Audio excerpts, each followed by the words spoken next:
Thank you for listening to Depictions Media Radio.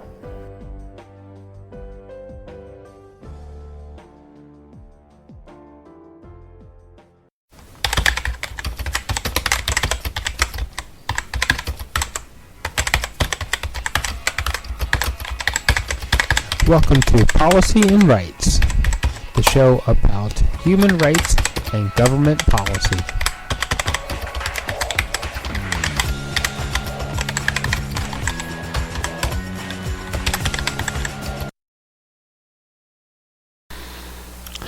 Welcome back to Policy and Rights here on Depictions Media Radio. I'm your host, Michael Clogs, and today we're going to, of course, still be in the election here in Canada for 2021, where everybody will be casting their vote September 20th, 2021, for the new federal government. There has been a complication and a wrinkle in in today's happenings, in that there was a suicide bombing in the Kabul airport, thus ending a lot of rescue efforts that were happening to bring those who helped the Canada in the United States with efforts against the Taliban be rescued out of Afghanistan. And as a result, there were approximately 73 people killed in the bombing. 60 of them were Afghans, some U.S. and troops. So it brings a wrinkle to the election, that should the campaigning be suspended long enough to figure out a plan for all those who already hold office or were holding office, to be able to come up with a plan to help rescue those people who want to leave Afghanistan, how to cut red tape so that visas and paperwork can be expedited to help people. And Anime Paul, which we're going to listen to her first today, is calling for such a suspension in campaigning in order to figure out how to help people, how to help value lives that helped our troops, helped efforts to bring democracy into Afghanistan. And at this point, now they're in fear of their lives because the Taliban is taking over, and the Taliban is threatening to kill all those who brought these efforts forward. So we're going to listen now to what Anime Paul, with two guests from Afghanistan, have to say about the situation there and how desperate it is for help from outside countries to bring people to safety, and the urgency that is needed to remove the red tape and expedite people out of the country into some sort of a safe zone, so that maybe then things can be looked at a little bit closer and figure out who's exiting the country, so that the rest of the efforts to bring people to Canada can be done safely. So let's listen to Anime Paul as she pleads to the party leaders, of course, Aaron O'Toole, Jagmeet Singh, Justin Trudeau, to hold off on their campaign for at least 24 hours to come up with a feasible plan to help save lives.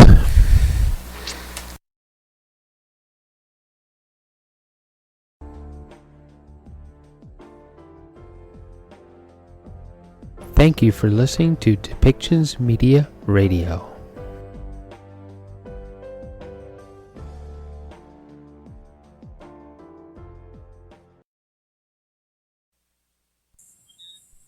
Thank you for joining us for today's emergency press conference on the situation in Afghanistan with leader of the Green Party of Canada, Annamie Paul, with special guest speakers Yasmin Rajaba and Shiba Yusufa from CPAP. Thank you very much for being here today. Merci d'être ici avec nous aujourd'hui. I'm here on the traditional territories of the Mississauga of the Credit, the Anishinaabe, the Haudenosaunee, and the Huron-Wendat. Je suis ici sur les territoires traditionnels des Mississauga, Anishinaabe, Haudenosaunee, et Huron-Wendat. I am here in St. Jamestown. I am here in the riding of Toronto Centre, a riding that is home to hundreds of Afghans who call this community home. And I am here on their behalf today to ask for help given the evolving situation in Afghanistan.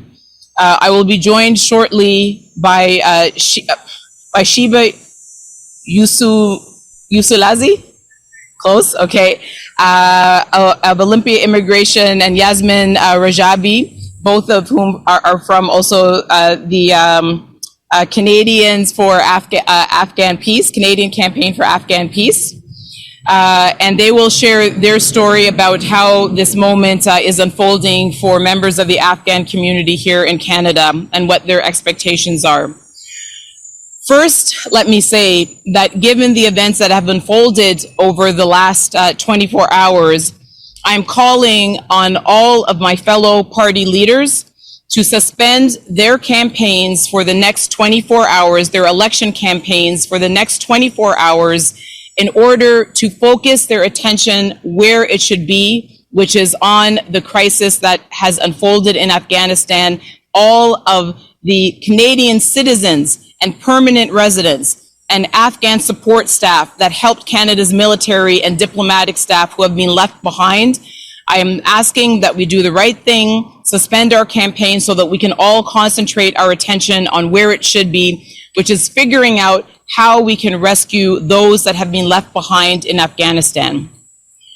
Alors, je demande aujourd'hui que tous les chefs des partis fédéraux suspendent leur campagne pour 24 heures pour concentrer leurs efforts, leurs équipes sur la situation, la crise en Afghanistan et les milliers de citoyens et citoyennes, de résidents permanents et leurs familles, et aussi les membres de notre corps, le corps professionnel d'Afghans qui ont soutenu et travaillé pour le gouvernement du Canada, notre militaire et notre corps diplomatique. For those who aren't aware of what is happening in Afghanistan, we have not suspended, but we have ended our evacuation flights. We have ended the evacuation flights of our nationals and also of Afghan refugees. Our special forces have withdrawn.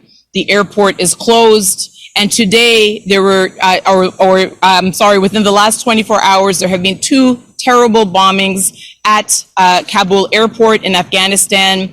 Many people have been killed. Many more have been seriously wounded.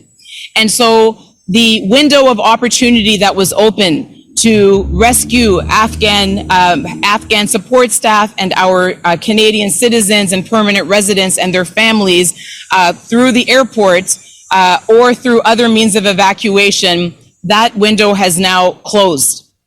What it means concretely is that we have thousands of people that we have left behind, thousands of people who have been urged by our own global affairs to go into hiding, to find a safe place to hide until a plan can be crafted to get them out of the country. Afghanistan was one of Canada's most significant military engagements. We lost about 160 soldiers in Afghanistan. Thousands more were wounded seriously, and more than 40,000 military personnel were engaged. We had thousands and thousands of Afghans who supported our mission, who fought alongside us, who died alongside us, and who we committed to protect, and that we promised we would not leave behind. And so in light of this news, all of my plans changed today. parce que nous avons fait le promis d'assurer que tous nos citoyens et citoyennes, tous nos résidents et tous ceux qui ont travaillé avec nous, qui ont qui ont souffert avec nous, qu'il aurait une place ici au Canada. And because we do not yet have a plan to fulfill our promise, I have been spending today being briefed on the evolving situation, speaking with Afghan associations here in Canada, and considering concretely what tangible proposals the Green Party of Canada can add in order to determine what kind of credible plan can be put in place. I think that it is very important that we make no mistake that this was foreseeable, this was avoidable, and it is a national shame that we have ended our evacuations knowing that we have left thousands and thousands of people behind that could have been rescued, that could have been evacuated if we had responded in a timely way. Il n'y a pas d'excuse. Tout ça était prévisible. On avait les préavis. On avait suffisamment de temps pour assurer l'évacuation et la sécurité de nos Canadiens et Canadiennes et de les personnes qui nous ont aidés en Afghanistan. Alors, en ce moment, notre attention doit être ciblée sur les solutions. Ça doit être ciblé sur un plan d'action pour assurer que ces gens qui ont été laissés dans le pays ont une possibilité d'être sauvés.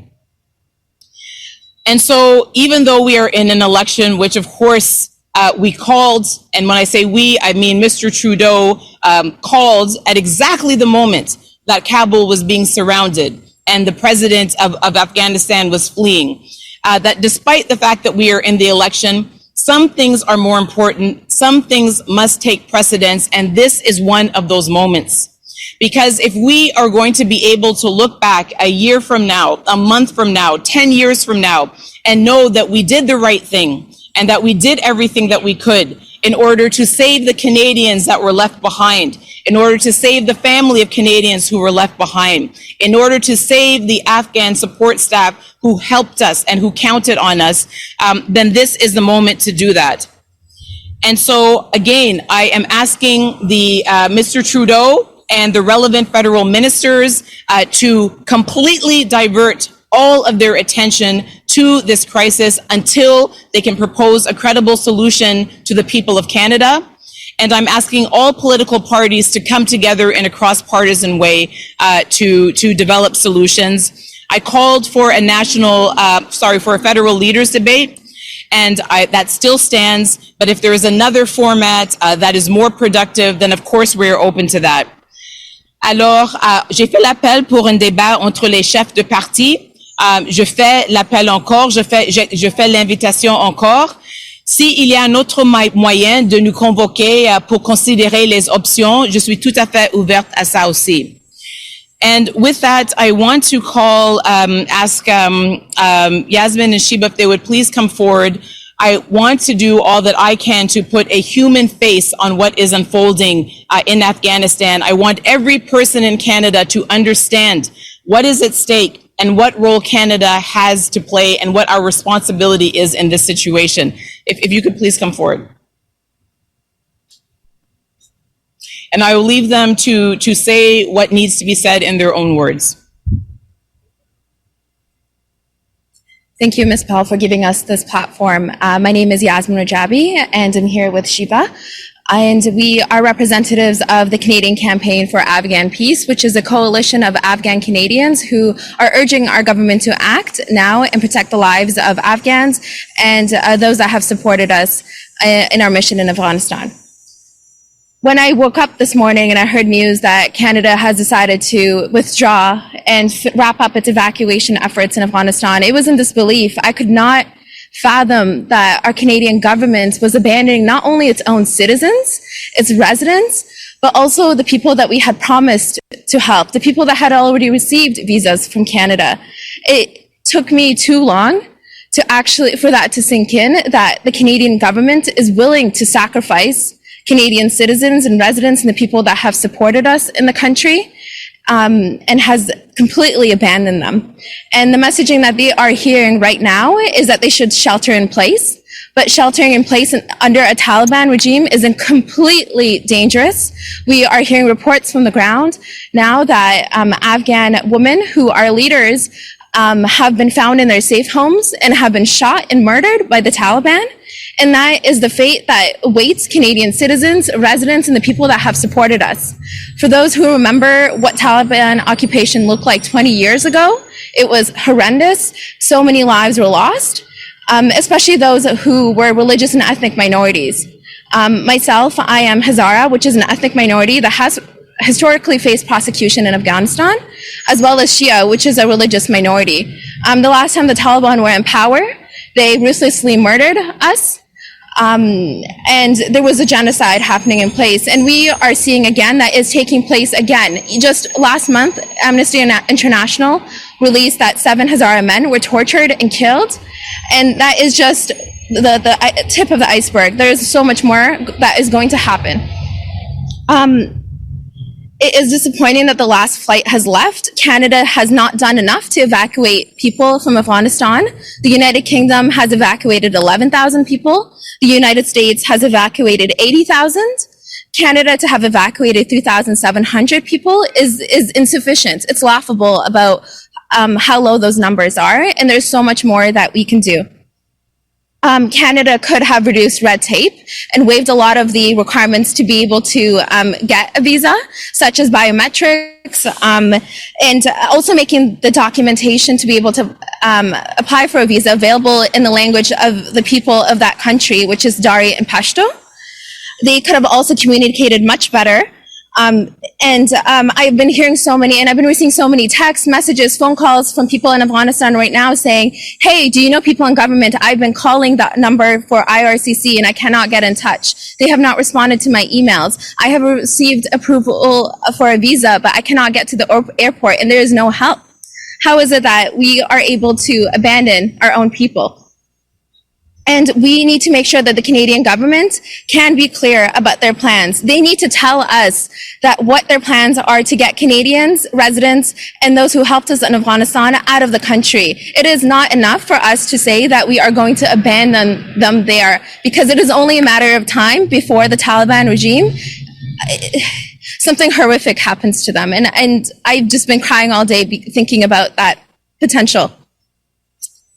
To be able to meet our promises, the Canadian government needs to be able to help those Afghans and those Canadian citizens and residents to get them out of the country. They need to reassure the public that they are committed towards doing that they are going to provide communication to those individuals, and that they are going to try and make sure that every diplomatic channel is going to be used to get them out of the country and evacuated and provided refugee status. I'm also here with my colleague and friend Shiba, who can tell us a little bit more about the immigration process and the Afghan resettlement program and where it needs to go.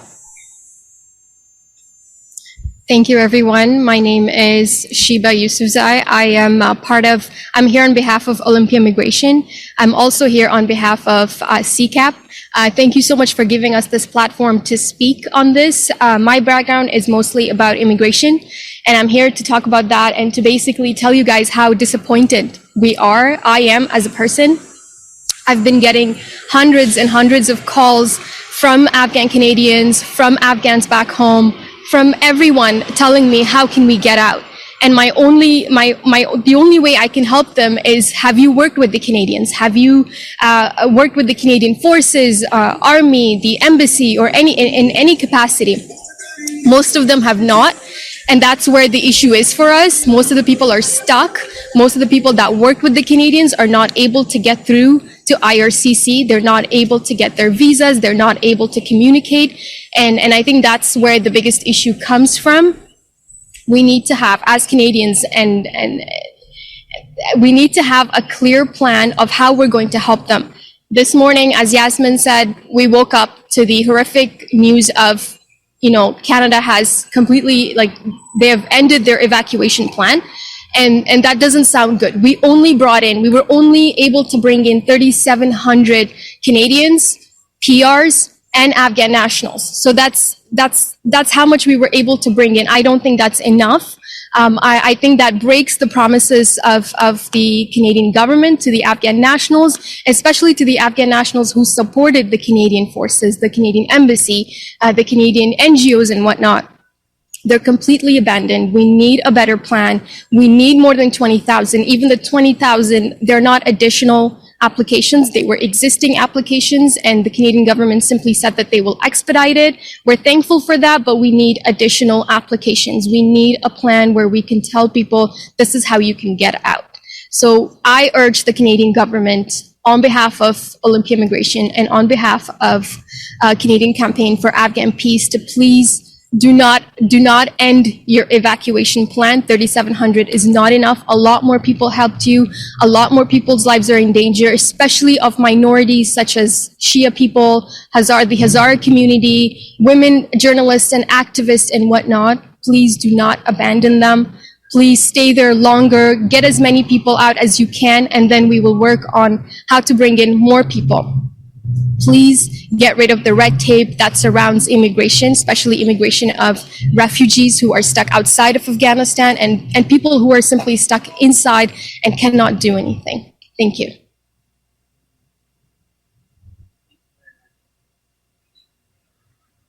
Thank you very much for that. And I will just end by saying that this is one of those moments of reckoning.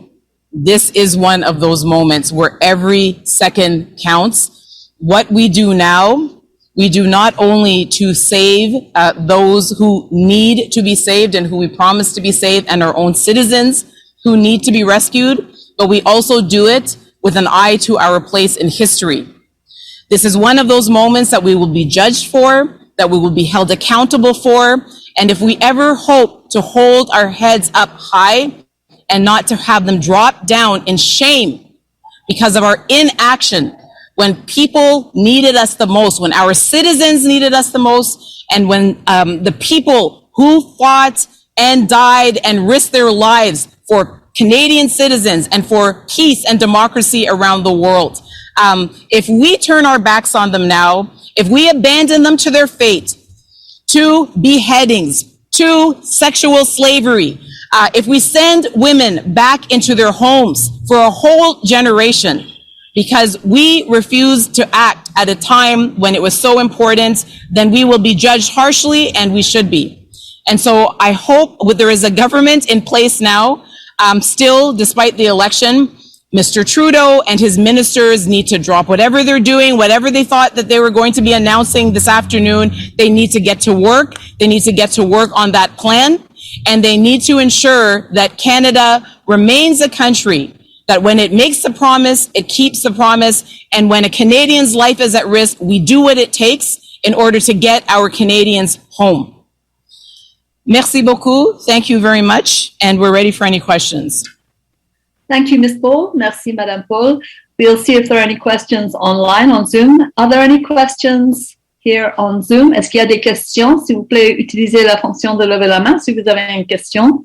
If there is a question, please use the raise hand feature. No questions? That's all from here, Ms. Paul. No questions. Yeah, Ms. Paul, I'm wondering if you can detail what you think the government should be doing differently. Should it be keeping Canadian troops and planes on the ground even as the airport security starts to crumble? What should it be doing? The force, the personnel on the ground is gone. So that's already done. That's already done. We need to first acknowledge the new reality, and the reality isn't even 24 hours old, which is that our personnel has gone, our evacuation flights have ended, our evacuation efforts have ceased. We have asked, Global Affairs have asked Afghan Canadians who remain in Afghanistan, as well as their families, as well as the Afghan support staff who helped us to shelter in place, to find somewhere safe to hide. And so the situation that those people find themselves in now is one where their only option is to find some alternative route to get out of the country. There is no plan. Over the last couple of days, we heard various vague things about staying as long as it takes and trying hard and so forth. We have gone. That is done. And so we need the plan B. There should have been a plan in place already, but there wasn't. And so we heard concretely about some of the things that need to happen. For those who are able to make the dangerous trip and brave the frontiers and somehow get out of Afghanistan, then we need to make sure that paperwork is not going to be holding them up from getting to the safe haven that is Canada. We have got to get together again and again and again every day with our international partners to talk about how we can extract the maximum degree of assurances from the Taliban that those who are still trapped within Afghanistan and therefore under their control will be safe for as long as they are there and will have safe passage as soon as they ask for it. And as soon as they ask for it, as I said, no red tape. Let's make sure that they can get out as quickly as possible. We do not have those assurances. We do not have those assurances from the Taliban. We need to have those assurances. And as I said, until our government has a robust, credible, actionable plan, then they should not be focusing on anything else because every moment counts. Just to come back to that, though, what did the government do wrong here? Did they pull out too early? Did they get started too late? What was the wrong thing the Justin Trudeau government did here? Okay, there are several things, and I'll also pass it to our guests so that they can share their experience. As you heard, they're dealing moment by moment with Afghans in the country, and of course families outside of the country who are trying to get their loved ones out. So here are some of the. We've got ourselves a heckler. So here are a few of the things that the government of Canada could have done differently. And I say this just to contextualize some of the things that I'm saying. I say this as a former diplomat. I say this as someone who worked as a director in one of the leading international NGOs focused on protection of civilians in the context of deadly conflict. Canada knew months in advance that the US was withdrawing. What that means is that Canada knew that there was a very high risk that when the US withdrew, that the Taliban could and would overtake the country, and that those who were inside the country would be put at risk. And so we had months and months and months of warnings from the Afghan community in Canada, from our personnel on the ground, from intelligence services, that this was a real risk, and we did nothing. We did not cut the red tape. We did not accelerate the visas. We did not create a plan to evacuate those who wished to be evacuated before the United States left. So that was the original sin. That was the original problem. And then when Afghanistan fell to the Taliban, even as they were surrounding Kabul, even as they were surrounding the presidential palace, we called an election. Instead of our ministers focusing all their attention on the small window of time that they knew they would have to evacuate people from Kabul airport, they were focusing on making the announcements in their riding. They were focusing on seeking that majority that they are so obsessed with. They weren't focusing the attention where they needed it, and more time was wasted. And so the Liberal, well, again, it's not, it's a caretaker government now, but Mr. Trudeau and his ministers had their attention focused where it should not have been, when every second counted. And I'm going to just pass it over because I'm sure that I am missing actions that we could have taken.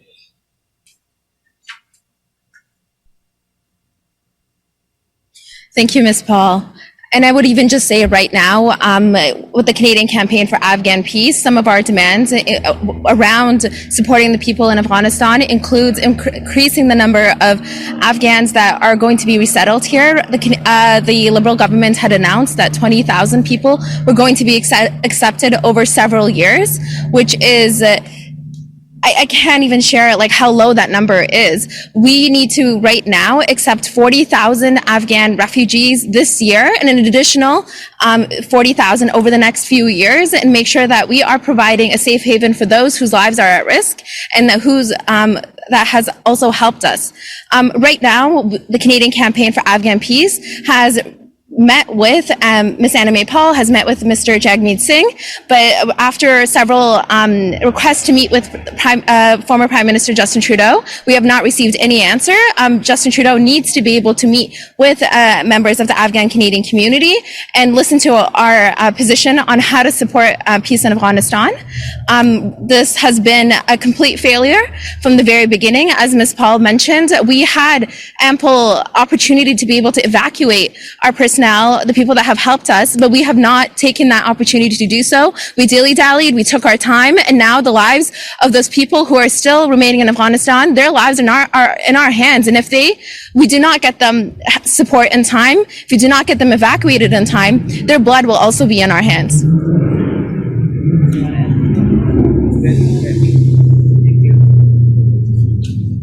All right, I think, one second. And thank you so much. Those are all our questions from the ground today. Thank you. Thank you very much. Oh, sorry. Thank you very much. Merci à tout le monde. Thank you for being here, and thank you very much for being here.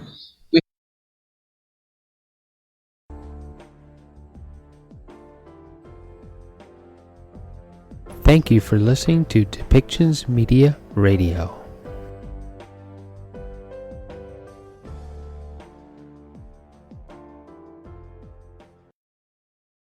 News. Mr. Trudeau, we're hearing this morning about a major explosion near the Kabul airport, so I was hoping you could share with us what you know about that. It's a pretty good sign of the jeopardy that people are facing there now. And with the Canadian mission over as of today, what's your message to the people who are counting on Canada's help to get out of there and didn't get it? First of all, this is a very difficult day, not just for Afghans, but for people around the world, including in Canada, who have long been deeply committed to the Afghan people and a better future for Afghanistan. The temporary air bridge that was put in place by the Americans over the past number of weeks allowed us to get out tens of thousands of people as an international community, and Canada will have been able to lift out about 3,700 people. We have taken as much, if not more, advantage of this temporary opportunity than any country, just about any of our allies. And I want to thank the Canadian Armed Forces and our diplomats and our hardworking immigration services people who have made that happen. But I do take issue with you saying now that our engagement with Afghanistan is done, Glenn. Our engagement with Afghanistan is not done. Yes, this phase of the emergency air bridge, facilitated by the Americans until they pull out finally, has been important and has been something we've been in wholeheartedly over the past many weeks.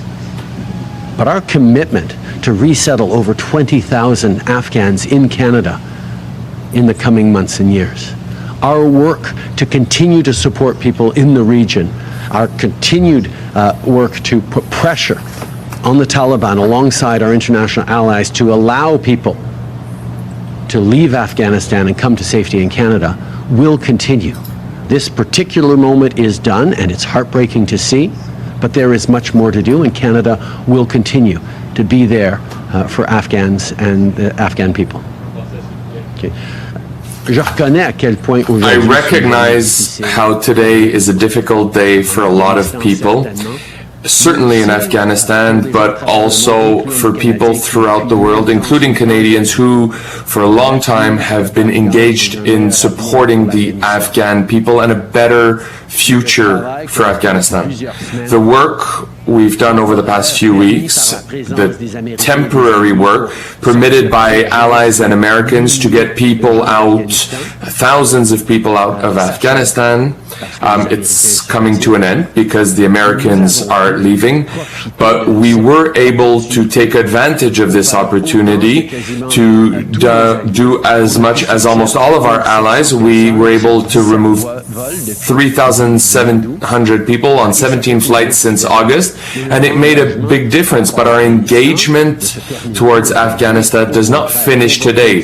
It's the opposite. We're going to continue because we will receive more than 20,000 Afghans in the coming years. In the months and coming years, we're going to work with regional partners. We're going to ensure that we're there to put pressure on the Taliban's to let people leave Afghanistan, those who want to, and we're going to continue being there to build as much as possible a better future for Afghans and Afghanistan. People in Afghanistan who didn't make it out, they were looking to your government for help to get out of extreme jeopardy over there. Speak to them. What's your message to them now that they're waiting, now that they've seen the last Canadian plane has left? We have been working day and night over the past months, past weeks and months to get as many people out as possible. So I understand the heartbreak to those who were not able to get out as the temporary land bridge, air bridge is closing. We will continue to work with partners, with allies, with regional partners to make sure we're continuing to do everything we can, both to bring tens of thousands of Afghans with their families to Canada, but also to keep putting pressure on the Taliban to ensure that people can leave Afghanistan and come to Canada. Je comprends à quel point c'est un moment I understand how this is a difficult moment for people who are still in Afghanistan. But know that we're not stopping today. We're going to continue working with regional partners, with our allies, to help people in Afghanistan, including by putting pressure on the Taliban to let people leave Afghanistan to come to Canada. Our work continues. We're not forgetting you. Prime Minister, you've called this a difficult day, a heartbreaking day, but the reality is that the Afghan people are facing the prospect of dying.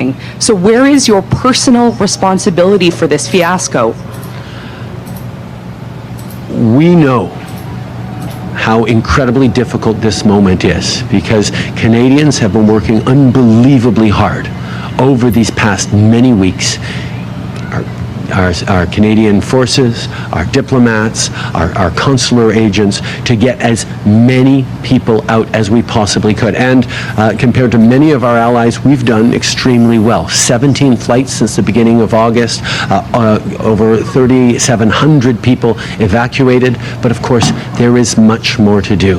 And our commitment continues. We will continue to work in the region. We will continue to put pressure on the Taliban. We will ensure that in the coming months and years, we bring over 20,000 Afghans to their new homes in Canada. Following up.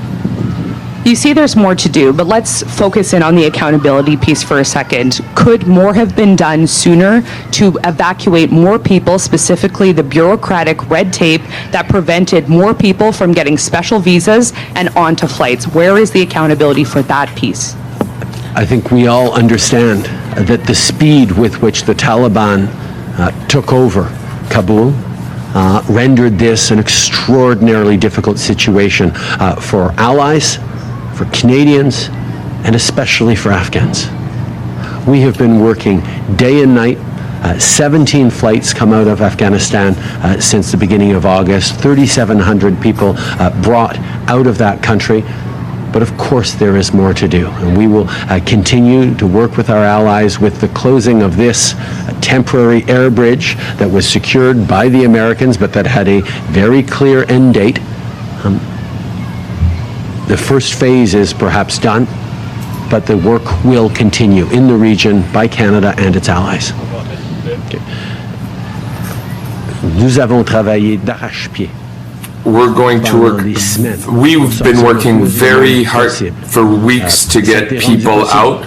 It was made possible by the presence of our allies because of the work that the Americans did to make the airport safe, while the Taliban moved faster than anybody thought.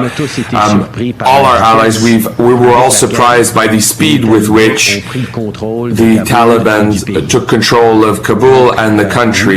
So yes, we did everything we could, but we are not going to stop today with this phase of the evacuation of the airport. which défini comme allait en finir was à la fin always du mois d'août. defined as On passe à ending une prochaine late phase qui August. va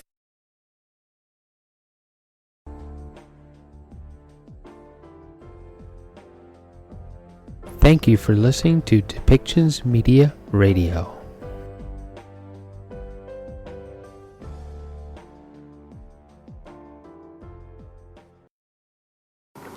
I want to say we just had a very important meeting with Grand Chief Seti and Grand Chief Dumas and Regional Chief Woodrose. A tremendous honor. I want to acknowledge also I'm here with my colleagues Leah Gazan and Daniel Blakey. And we wanted to just speak to you today after this meeting to again recommit that New Democrats want to be allies to bring justice for the first people of this land. After, I think, the conscience of Canada was shaken after the discovery of the first 215 kids in unmarked graves. And since, as more and more kids are being found in these unmarked graves, it is pushing us to go beyond the words that we've heard from leaders in the past. We need action. And so what we're committed to do is to fight with everything we have for justice. We spoke today about making sure every kid is brought home, that any community that needs resources and support should get that support to discover, to uncover other children found in other potential mass grave sites. We want to make sure we're committing to clean drinking water. We want to make sure that we're fighting with everything we have to respect treaty, land, and entitlement, to make sure we're respecting treaty rights. Chief Woodrose mentioned 150 years of treaties and the meaning of those treaties. These are relationships between settlers, between Canada and the first people of this land, and they have to be honored. And Grand Chiefs, both Grand Chiefs and Regional Chief mentioned how important that is. We want to be allies, and we want to be standing shoulder to shoulder to walk a path of justice, of respect, of dignity, walk that path acknowledging that we should be working with Indigenous communities as nation to nation, as partners. It should not be an Ottawa knows best approach, but one of allyship and partnership and working together. That's the path we want to walk, and we're really honored to have listened to the concerns in the north of clean drinking water, of children not having access to good child welfare services that are just and run by and for Indigenous people. We want to be allies, and we want to stand with you, and we're honored to be here to share those words with you. Thank you so much, Grand Chief. Thank you so much, Grand Chief Seti, Grand Chief Dumas. And again, on behalf of all New Democrats, you can count on us to fight for you. Thank you. With that, I'll open it up if there are any questions from media. And then for folks that are around, if you want to stick around, I'd love to say hi to you all. Thank you so much for being here. This is a beautiful place to be, and thank you so much for being here. Really honored to see you. Thank you. Thank you.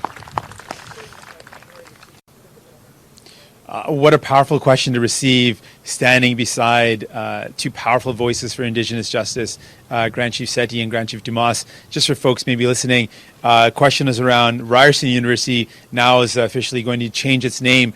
And one of the reasons Ryerson, as folks may know, was one of the architects of residential institutions. So I think that's a powerful announcement coming from the university that is welcomed. I think public institutions and public spaces should be named in a way that brings people together, makes people feel welcome, and to acknowledge that there are some names that should be in history books, but maybe not in public spaces, I think is a powerful announcement and appropriate. Well, one of the things that I've committed to doing and what I really strongly believe is that I have a platform where as national leader, I can invite the media to come to different events, and to use that platform for me has been one of my greatest honors to be able to use it to bring up issues that impact Indigenous people. So we went to Cowessess First Nations and we're there on the grounds of where 751 unmarked graves were found. That to me was incredibly important so that we don't forget. I find sometimes with trauma, people, initially there was a big response, lots of outpouring of support. And then as more and more children were discovered, it seemed to be people were getting desensitized. I think there's some trauma that we can't look away from. We have to acknowledge it. We have to look at it. We have to see it. And then we have to do more for justice. And that's why that was really important and powerful. Today's meeting with the leadership of the Indigenous communities here in Manitoba, for me, was really important. and I want to acknowledge that it's important to our entire team, and that's why I wanted to raise awareness about issues that are impacting Indigenous people, and that the federal government really is one of the key players in making sure that there is justice. And so that's why it's so important for me to be here and to raise these issues. Well, for me, I've always thought that it's important, obviously, to mourn. It is important to acknowledge the pain that we feel as a country, and lowering the flags at half-mast has an important message that it sends. But what's more important is that we actually walk the path of justice. The symbolic motions are important, but what's even more important is that we support Indigenous communities that want to discover any other potential mass graves, that we need to support communities that are dealing with the trauma.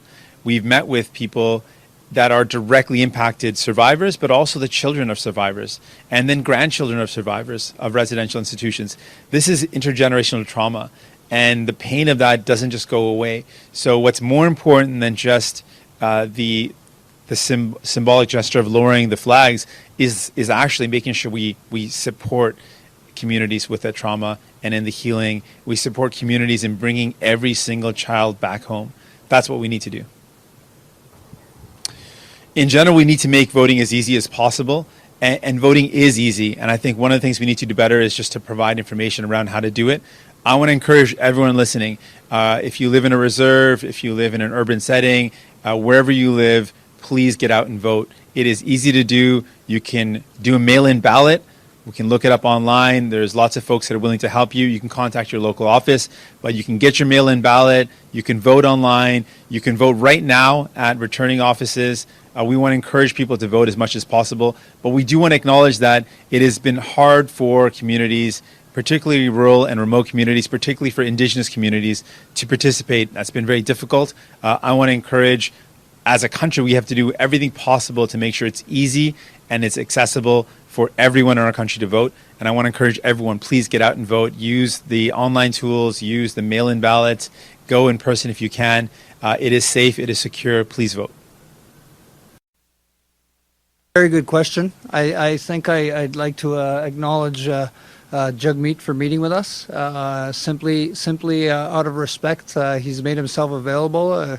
Commend his colleagues as well. He'd actually dedicated a specific amount of time for us to get together, share some food, and have a good conversation on these real issues that are impacting our community. So I think that the significance of making that effort is something that everyone should observe. And I'm going to encourage all the other leaders to do something similar. And as a follow-up or supplementary to Jagmeet's response to the previous question, we had Grand Chief Settee, Grand Chief Daniels, as well as Regional Chief Woodhouse. We will be hosting a series of Facebook Live debates for our leaders on the week of the 13th to the 17th. We will be moderating those conversations, and Jagmeet has committed to participating in that discussion, where we will be directly engaging with our communities through our Facebook Live streams that we do at the Assembly of Manitoba Chiefs. I think that's also very significant, and all the other party leaders should take note as well. Thank you. As Indigenous leaders, we have a vested interest in what happens in the political climate in Canada, because ultimately it'll affect our First Nation people. And it's our duty as Indigenous leaders to speak to every candidate, because they need to hear from us more than we need to hear from them, because 150 years after this relationship with Canada, we know that there's been a breakdown in that relationship. And after 150 years, there's still treaties that have not been honored. And it's our job to make sure that our treaties are at the forefront of any of these discussions. And also that we need to get our issues on the consciousness of every Canadian, because of what happened as of late, the discovery of these unmarked graves, I think it woke us up as a nation to look at our history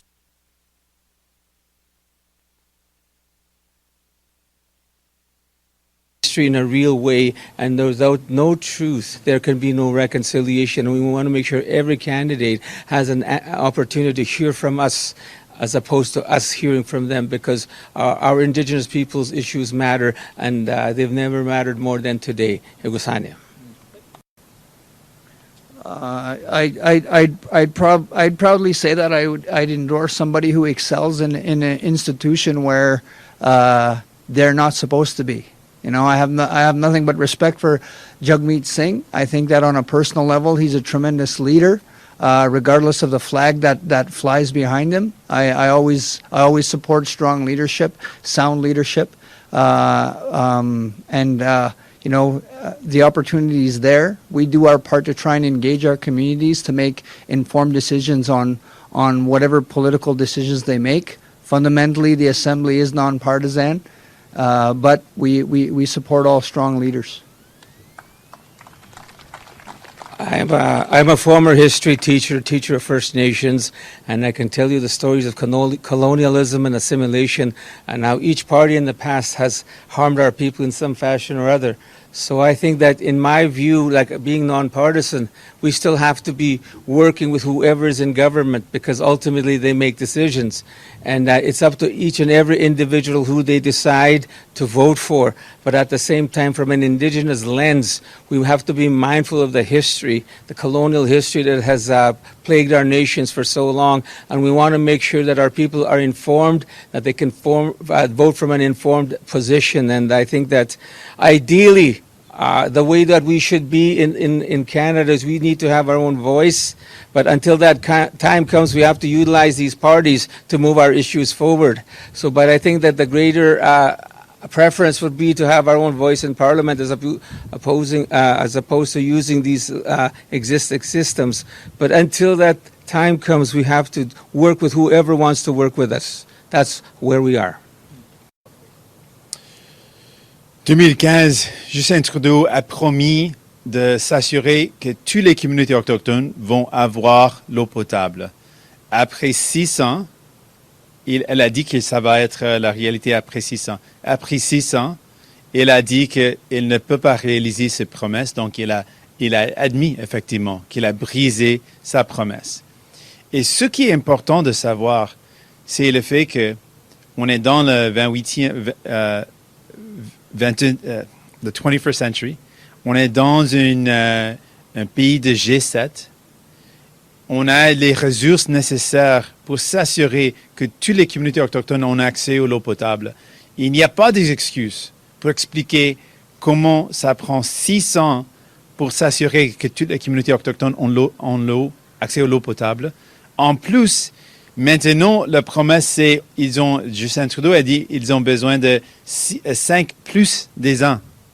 ans de plus pour livrer cet droit fondamental. J'ai parlé avec le grand chef, c'était de ce qui se passe dans le nord du Manitoba. C'est encore une situation horrible pour plusieurs communautés. Donc, c'était une prise promesse. Dans un pays où on a les ressources, on a les technologies, il n'y a pas d'excuse pour s'assurer que toutes les communautés autochtones ont accès à l'eau potable. Pour nous, on a déjà montré pendant cette pandémie comment on a aidé les Québécois et Québécoises. Quand les Québécois et Québécoises ont eu besoin d'aide, on était là pour eux. Presque 1,8 million de Québécois et Québécoises ont reçu la PCU. C'était nous qui avons forcé le gouvernement libéral de la doubler. C'était nous qui avons mis en œuvre un programme d'action, un programme de congé des maladies payées pour les aider. Pour moi, je cherche des solutions. Je sais qu'on vit dans un pays fédéraliste et c'est normal qu'on travaille ensemble. On doit travailler ensemble. Mais ce qui n'est pas normal, si quelqu'un fait face à un problème, si quelqu'un a vu la perte de leurs proches dans les centres de soins de longue durée. Ce qui n'est pas normal, c'est de dire « Oh, ce n'est pas notre compétence, ce n'est pas notre juridiction, on ne peut pas faire quelque chose ». Pour moi, ça montre un manque de leadership. Un vrai leader, c'est quelqu'un qui trouve des solutions, qui essaie de régler les problèmes, qui veut aider les gens. Et c'est exactement ce que je veux faire en travaillant avec les Québécois et Québécoises. Je veux aider les gens.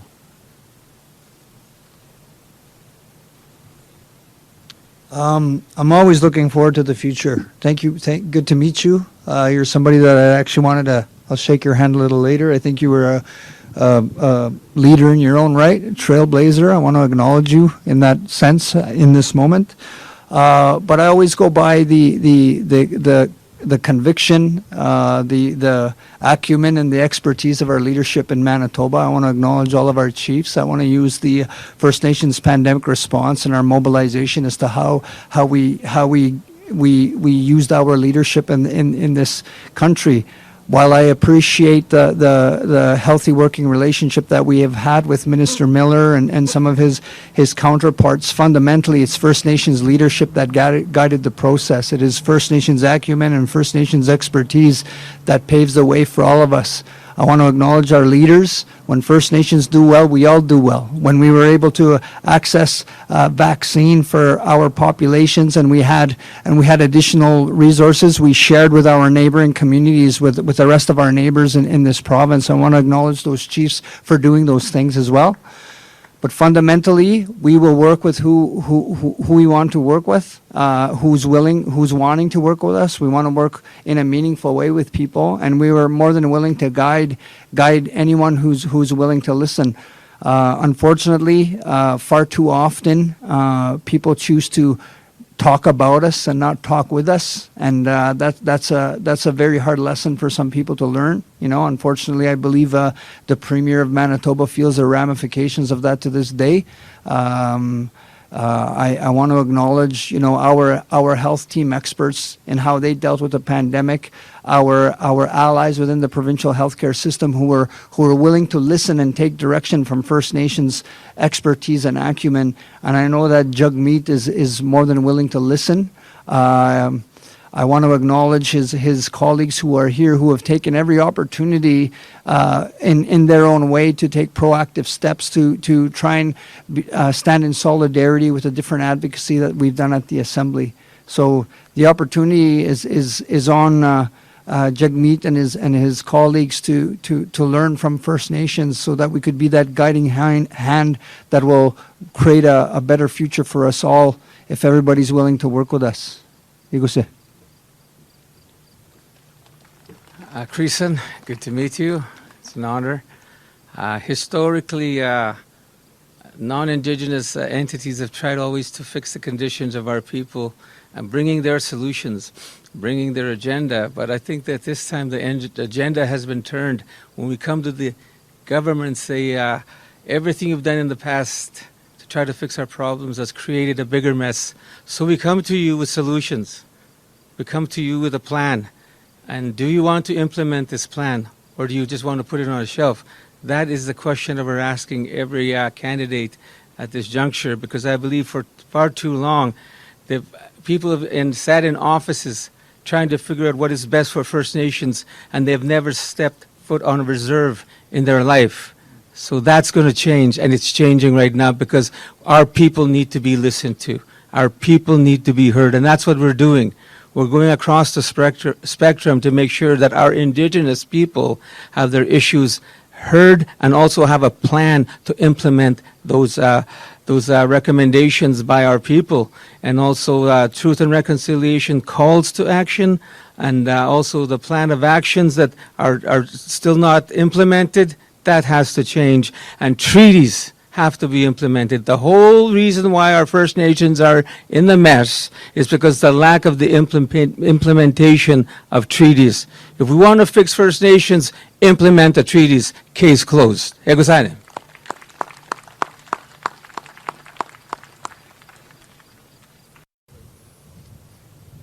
I really appreciate the question. The questions around mental health. In this pandemic, what we've seen is our existing problems in our healthcare or a lack of funding, a lot of the existing problems in our long-term care, a lot of those existing problems were laid bare by the pandemic. And what we've seen, particularly when it comes to mental health, is that the isolation and the other important measures that we had to take to keep people safe have really borne a toll on people's mental health, particularly young people. And we're hearing a lot of young people that have been hurt and are suffering right now with mental health. And there's still a lot of stigma around getting access to mental health. And on top of that, mental health is not being treated as a part of our healthcare system. It's treated as almost like a luxury, that if you can afford to get access to care, then you can get it. But for a lot of people, they can't. So what we're committing to for the people of Manitoba and for all Canadians, we want to see our healthcare system include mental health. Mental health should be a fundamental part of our healthcare system so that anyone can access it. It shouldn't depend on how much money you earn or what's in your bank account. Everyone should have access to mental health, and that's one of our commitments. I think that we have to move beyond rhetoric, and we have to see concrete plans of actions to implement all the things that our people have been addressing for the last 150 years. So it's time to get real. And pardon the expression, it's time for the BS to stop. And let's get real with First Nations here in Canada. They have suffered too long. They didn't ask to be in this condition. We never asked to be in these conditions, but we signed treaties with the Crown.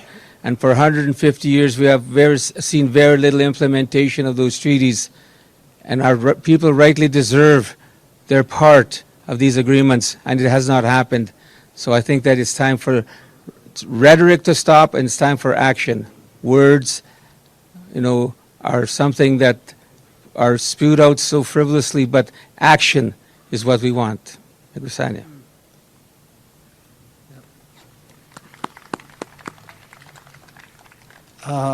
just want to sort of restate some of my comments, and I want to acknowledge the leadership in Manitoba. We've always led the way with different initiatives, and I want to acknowledge our chiefs who helped flatten the curve in this province so that we could all become better protected and look out for one another.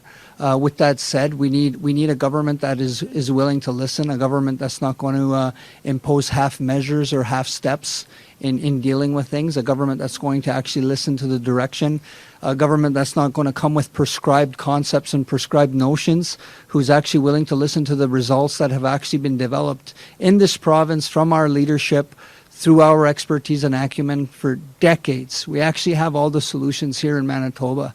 It's just that we have to have people who are willing to listen and willing to be courageous enough to take that step and move with us and allow them to be guided by First Nations like they were at the beginning of our relatives getting together. That needs to happen again today.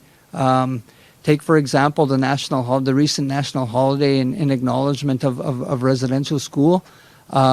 I believe that I want to challenge the government and everyone to sort of have a conversation about that. Why is it not an actual stat holiday? Why is it actually not something tangible that everybody sort of has to adhere to? I think that would be a considerable and significant decision that would actually show a meaningful process towards reconciliation and an acknowledgement of not only residential school survivors, but all of these children who are speaking loudly and clearly that were found in these unmarked and mass graves that were murdered in these institutions of genocide. Thanks.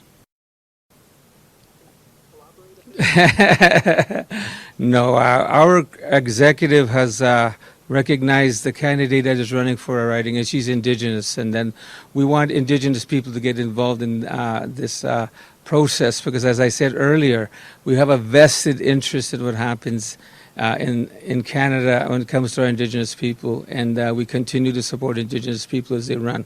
And our people are nonpartisan, as you said, but of course we will support our Indigenous people wherever they are.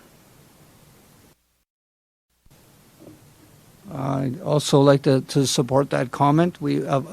And to all of our allies and everybody watching, we always have to support our First Nations candidates in the spirit of Elijah Harper. Keep in mind that Elijah Harper was flying a specific color who the majority of the party had made a decision without the involvement and participation of First Nations, and Elijah chose not to toe the party line, and Elijah actually preserved and protected this country and this Constitution on behalf of all of us together, and we can all celebrate in that today. So in the spirit of Elijah Harper, we will always advance our First Nations candidates on that level, being a elected official for the past 2 decades.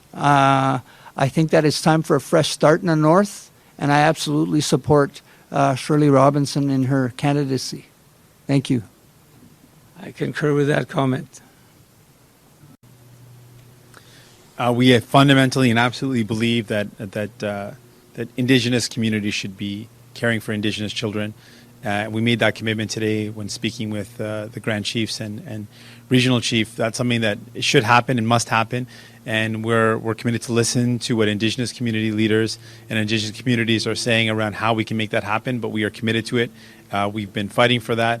Leah has been a big proponent of it as well, and you can count on us to continue to work with Indigenous communities to make sure fundamentally Indigenous-led and Indigenous provided care has to be properly funded as well. It can't just be that the responsibility falls on Indigenous communities. It also should be properly funded. I would have to say I think the NDP has led the way, certainly bringing light the injustice, 10 non-compliance orders, to immediately stop racially discriminating against First Nations children on reserve. The 10 non-compliance orders with the Canadian Human Rights Tribunal ruling. Bill 92 that passed in the last Parliament was a good step, but it's one thing to give jurisdiction, but systems also need proper funding. What we know through the Canadian Human Rights Tribunal ruling is that this current government willfully and intentionally, and these are not my words, continues to racially discriminate against First Nations children. The NDP has not let that go in the House of Commons, and I feel confident under the leadership of Jagmeet Singh and our colleagues that we will continue to push and advance those issues until we really see the justice that all kids deserve in this country. That's a very good question. And I guess on behalf of the Assembly, we are still committed to bringing our children home. We are committed to the legislative exercise and the development of our own legislation that we continue to work on. We do realize that the existing legislation is something that is something we will have to work off of, but we will continue to challenge our governments to actually develop Manitoba-specific legislation that will be more conducive to protecting families and bringing all of our children home. Thank you. Prior to European contact, we had our own systems that were able to allow us to function in a capacity where we took care of the children. In our culture, there was no such thing as foster care. There was no such thing as apprehension, because that did not exist. And through Bill C-92, we're able to reinstate our laws, our family laws, back into the system, something that has not happened since Canada became a state. So I think that it's important to realize that our children belong within their own culture, with their own people, with their languages, and also their families, because that is the way we are, and that has been taken away from us. But now we've come to a place that we're reinstating our governance systems and reinstating our family laws, and I think this is a tool and a mechanism to bring our people, and especially our children, to where they need to be. They do not have to be removed from their communities anymore. That is wrong. It has always been wrong, and it should never have happened.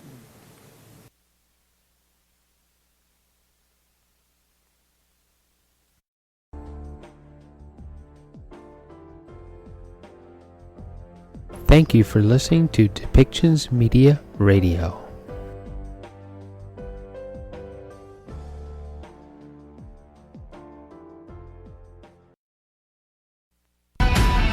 Good afternoon. In a crisis, the last thing anyone should worry about is how they'll make rent or put food on the table. When COVID-19 hit Canada, we saw massive gaps in the programs that were supposed to be there to support all Canadian workers. Many were left behind, especially gig economy workers.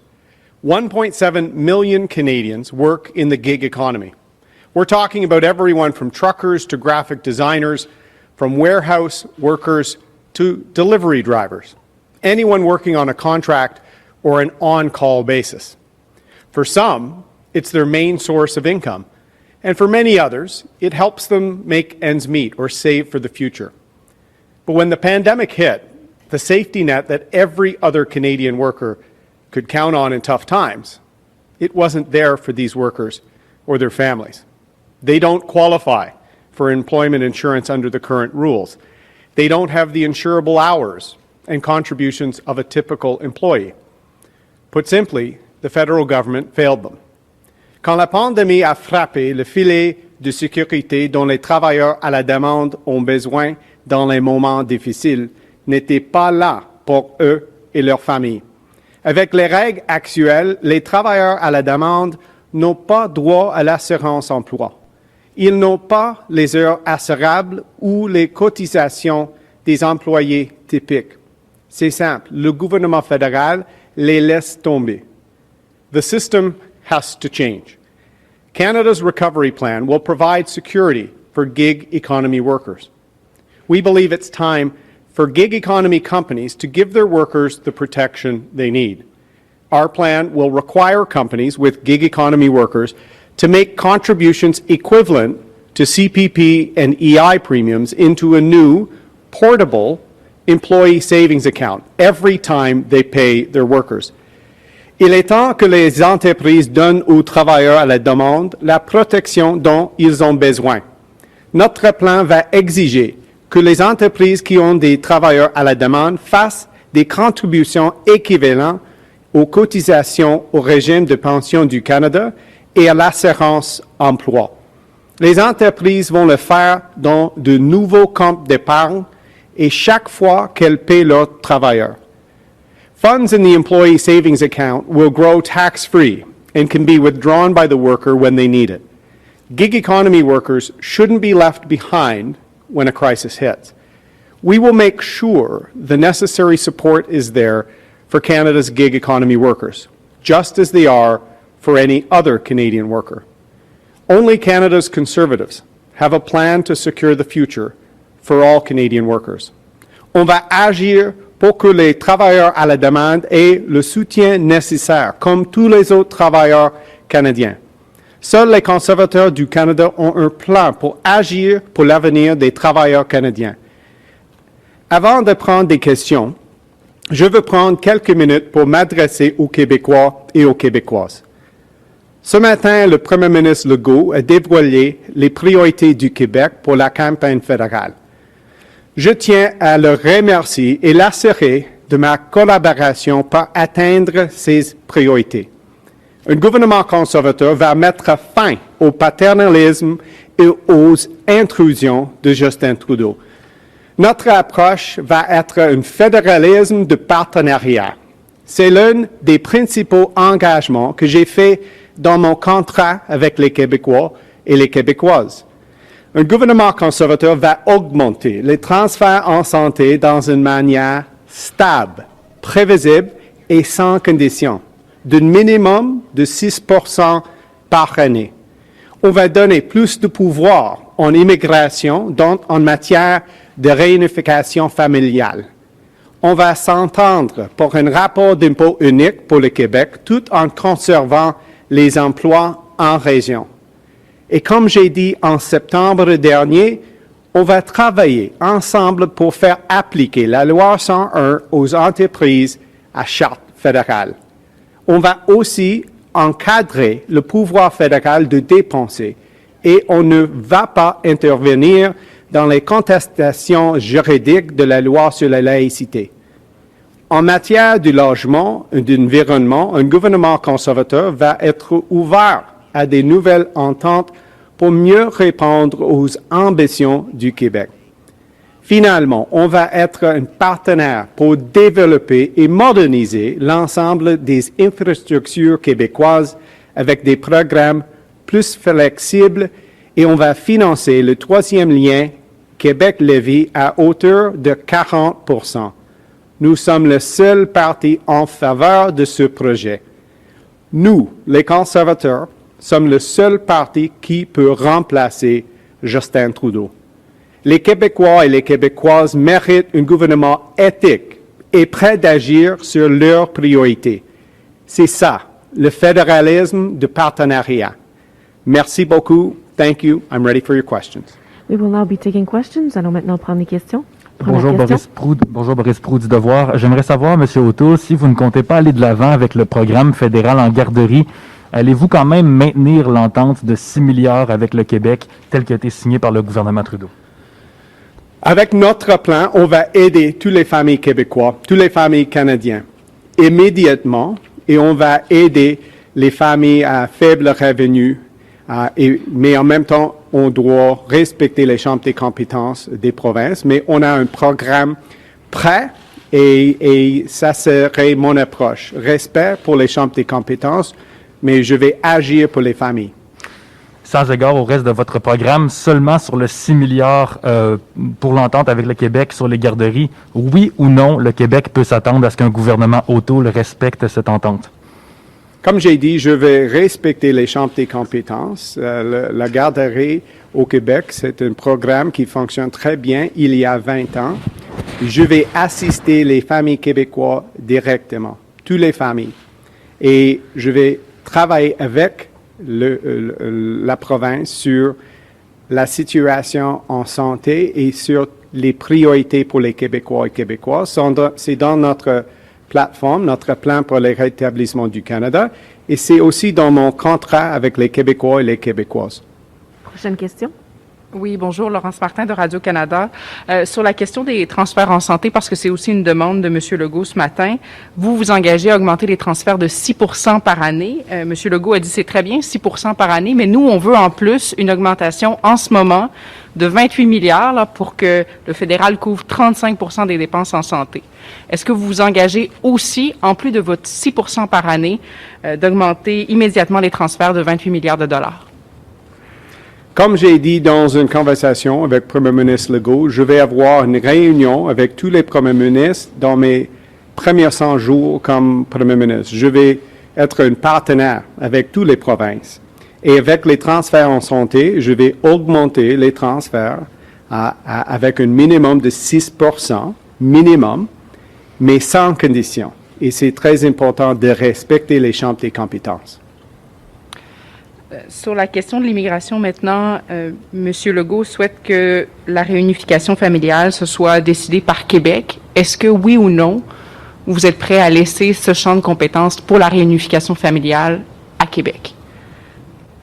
C'est une question très importante. C'est pourquoi c'est un enjeu dans mon contrat avec les Québécois et les Québécoises. Je vais donner plus de pouvoir en immigration, incluant la réunification familiale.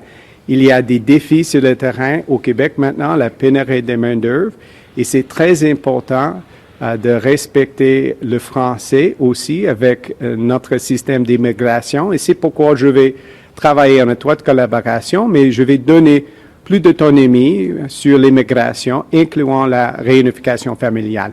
Next question. Good afternoon. Janice McGregor from CBC News. In the past, Conservatives have derided things like CPP premium increases, EI premium increases as payroll tax hikes that kill jobs, that burden entrepreneurs, that provide a drag on the economy at a time when it needs to grow.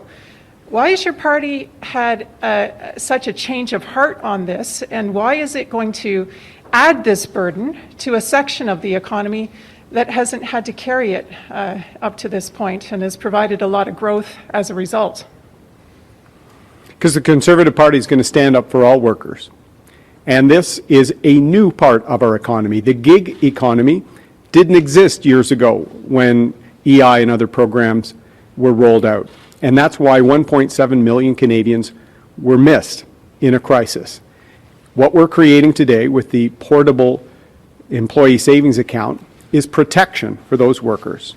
And we will act to make sure that the programs apply and meet the unique needs of the gig economy. We're willing to act to stand up for all workers. On the subject of this new employee savings account scheme, if I understand you correctly, this is a new kind of aspect of bureaucracy that you're piling on to an employment insurance system that's already been derided as extremely complicated and ineffective.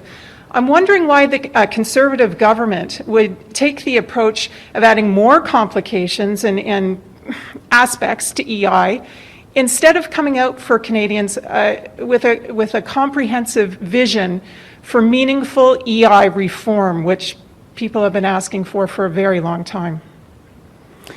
This is an innovative new benefit for an innovative new part of our economy, the gig economy. Those workers are left out completely now. With this new employee savings account that is portable, it gives them the flexibility to make payments to CPP themselves, gives them flexibility to have an account if there's a crisis, if there's a prolonged economic recession. We need to meet the needs of the new economy and make sure we stand up for all working Canadians. That's what Canada's recovery plan is all about. Getting people back to work, securing jobs and opportunity in all parts of our economy, all parts of our country, including the gig economy. Next question. Mr. O'Toole, Michael Couture with Global National. With the climate summit in Glasgow just 2 months away, governments are being called upon to adopt more ambitious climate targets if there's going to be any hope of keeping global temperature increases to 1.5 degrees. Critics of the Conservative plan say it's overly complicated and more restrictive than Liberals' carbon tax, and it won't go far enough to reduce emissions to avoid that 1.5 degrees Celsius increase. How do you respond to that? I'll respond with our plan. We put our plan out for climate change in April because we wanted to show Canadians that Conservatives have a plan to meet our Paris targets, to get our emissions down, but to get people back to work.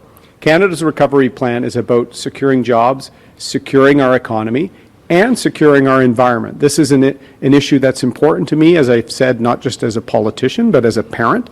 So we worked hard to have a plan that will meet our Paris reduction targets, but get people back to work. And that's what our country needs. If we don't have a strong economy, we can't tackle challenges like climate change and the other challenges facing our country.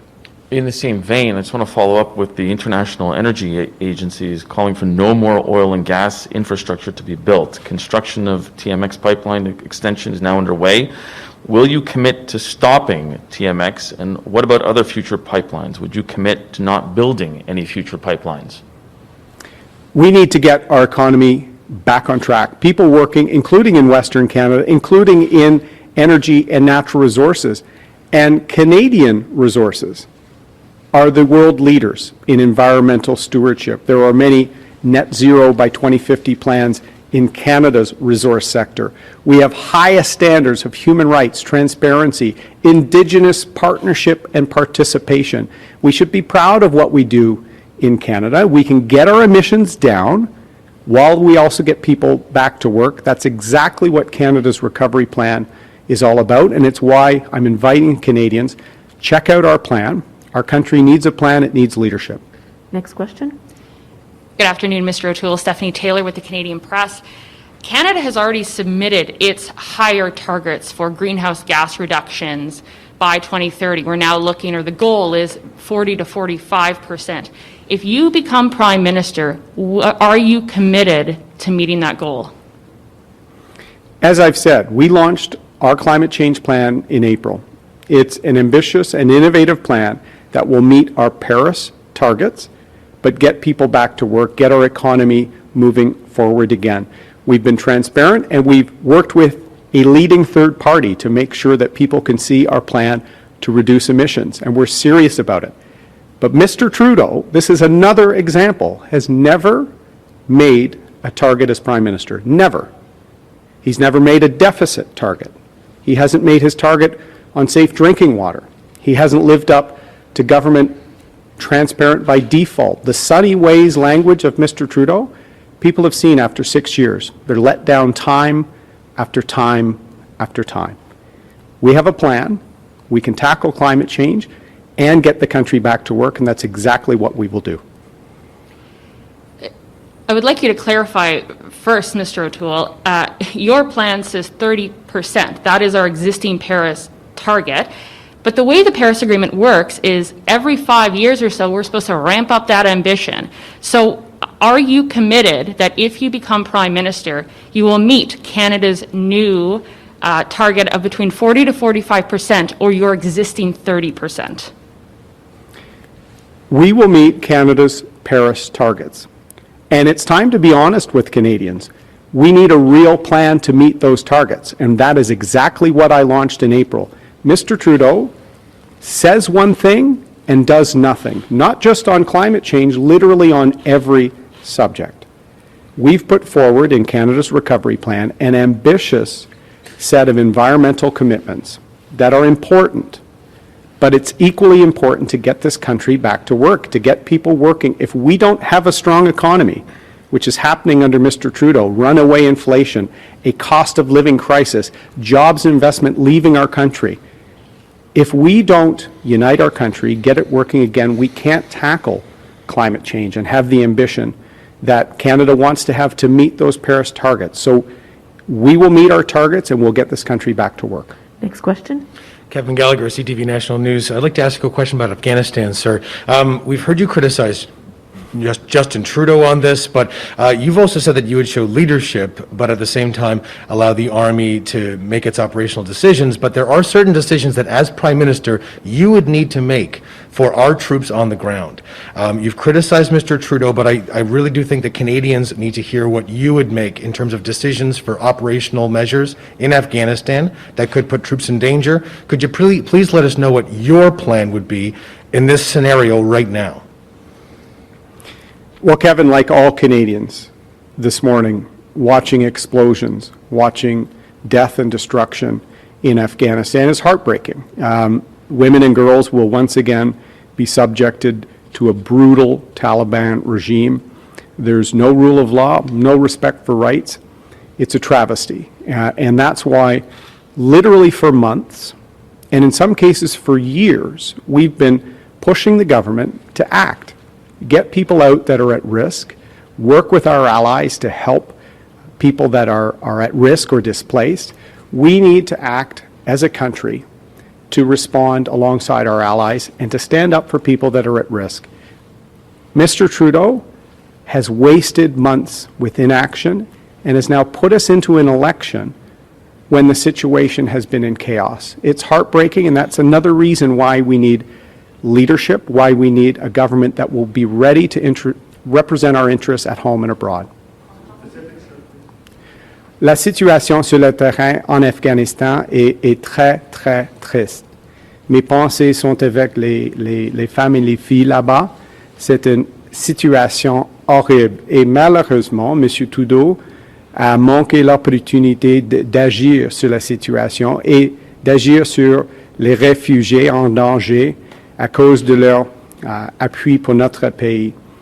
Je vais agir comme Premier ministre et il y a 6 mois, j'ai proposé un plan d'action pour le Premier ministre, mais malheureusement, comme d'habitude, il était lent et maintenant nous sommes en pleine élection à cause de M. Trudeau.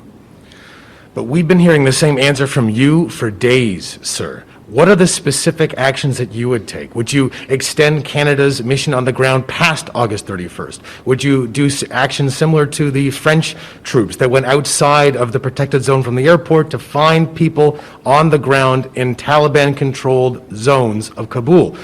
What other actions would you take as Prime Minister? And please be specific.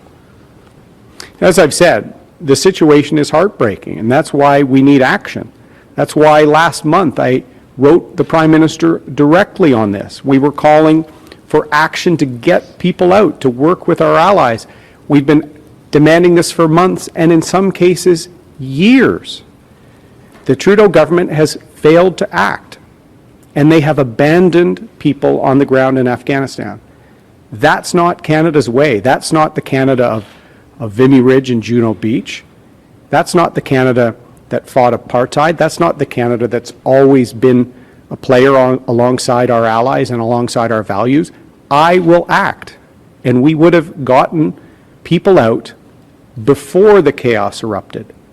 But like most issues, Mr. Trudeau is late, no leadership, and Canadians deserve a government that will be ahead of challenges, and that's what Canada's Conservatives will offer. Next question. Good afternoon, Marika Walsh with the Globe and Mail. Following on Afghanistan, yesterday you said if you were Prime Minister, you would still find a way to get everybody who worked with Canada's missions out. How would you do that? As I've said, watching the situation on the ground, including today, suicide bombings, some of our allies have soldiers that are injured. It's a horrific circumstance. Mr. O'Toole, That's why for voters 6 don't want months, to hear about horrific that window circumstances. They to want to know act, what your plan would be. that window to act for 6 months was missed by Mr. Trudeau. I wrote him a month ago to act. We've been asking for several years to try and get people that were at risk because of their help for Canada. And as Prime Minister, I will act. I will stand up for our interests at home and help get the country back on its feet after COVID-19. And I think the world would like to see a serious and responsible Canada back on the world stage. What is the point of touting your work in the forces if that history in the forces gives you no ideas now for what to do? That's a great question, because it really was military families and veterans that I've worked with for many months, and in some cases years, to try and help people that were left behind, translators, for example. It was that military network, nonprofit groups that were saying our people on the ground there are at risk. And when Mr. Biden announced a pullout date, we knew that there was a short timeline to act, and Mr. Trudeau did not act, even though many people were calling for action. Canadians deserve a government that will act, a government that will lead. The situation on the ground is horrible to watch, and Canadians need to know that a Conservative government will always stand up for our interests here at home and around the world alongside our allies. Next question. Next question, please. Andrew Lawton, True North. Monday will mark 3 months since Justin Trudeau had ordered the flags at Government of Canada buildings nationwide to be lowered to half-mast after the announcement of unmarked graves at the Kamloops Residential School. If you were Prime Minister, would those flags be down or upright now? And more broadly, what do you think of this idea of an indefinite period of mourning, which is what we have now with these flags at half-mast, in the government's words, until further notice? After the terrible situation of the discovery at the former residential school site in Kamloops, I offered bipartisan support for the Prime Minister to move immediately on Truth and Reconciliation calls to action 71 to 76 that deal directly with former residential school sites and missing children. We as Canadians owe it to the families and to First Nations to provide a path to healing. It's not a time to tear down Canada.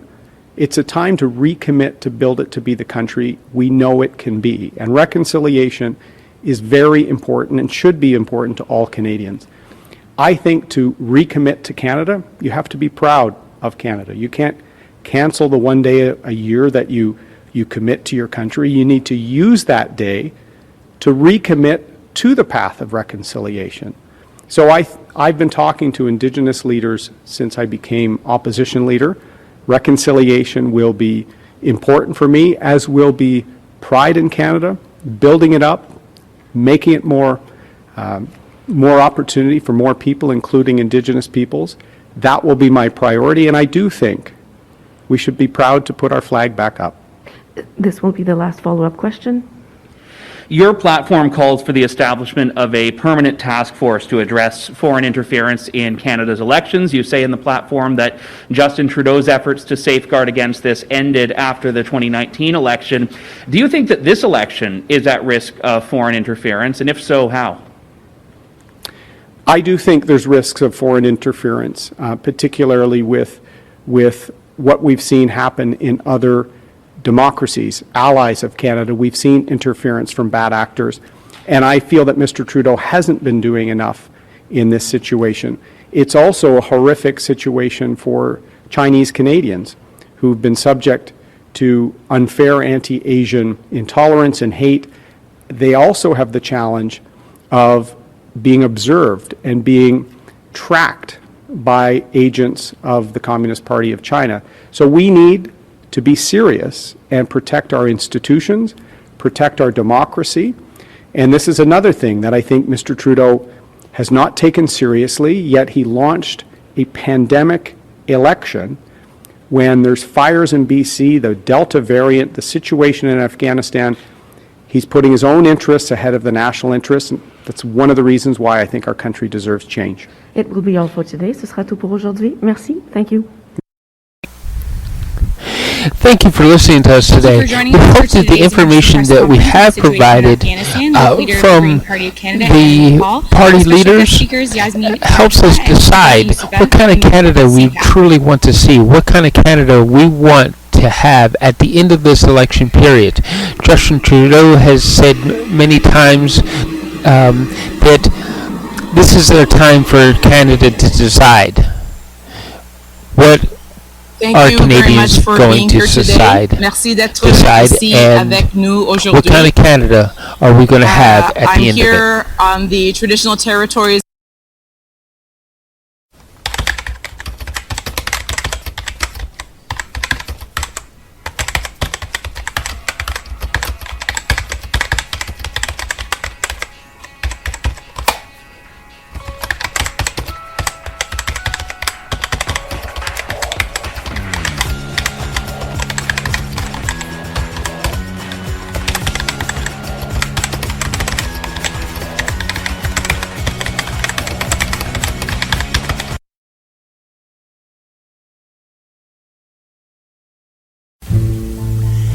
Thank you for listening today, and thank you for supporting us with our sponsors.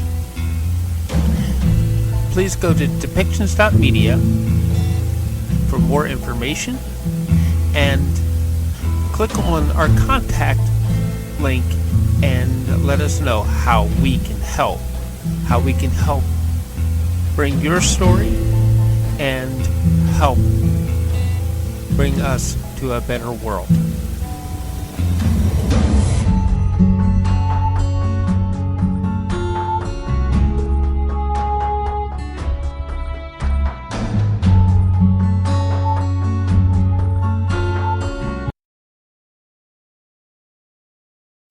This show has been produced by Depictions Media. Please contact us at depictions.media for more information.